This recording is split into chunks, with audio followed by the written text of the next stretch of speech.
The Project Prison Reset Task Force held its final meeting today in Sioux Falls. That task force now ruling out the Mitchell and Worthing prison sites, leaving them with only options in Sioux Falls. State House reporter Grant Green was at the meeting and brings us more in our top story here tonight.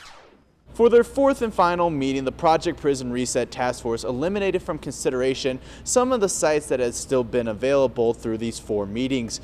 But as to the ones that have lasted, the question remains, can they be built under the price tag that the task force has laid out?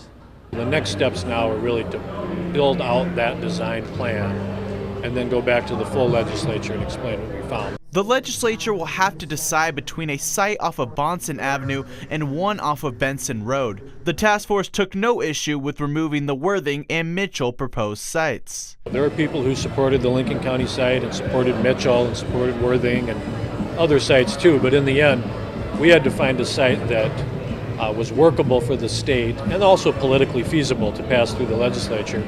The committee unanimously agreed on a motion to recommend a site with 1,200 beds in cells and 300 beds in a dorm-style facility with a cost of no more than $650 million. We've not only done a better job by the people of the state, especially the people who are affected locally, but also the people across the state who ultimately have to bear the costs, and we've saved them, hundreds of millions of dollars in this construction process. Despite estimations for a potential site that can fit the 1,500 beds needed, totaling to over $700 million, Speaker of the House John Hanson says the state needs to fight for as low of a cost as possible before the full legislature votes on a plan for construction. Is the number that we're paying $650 million?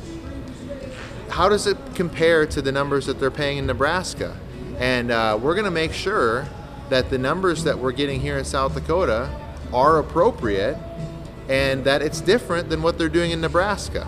A date for that vote is still undetermined. The planned special session was delayed back in June. Lieutenant Governor Tony Van Huysen believes that when a vote does come, it will have strong consensus amongst the legislature.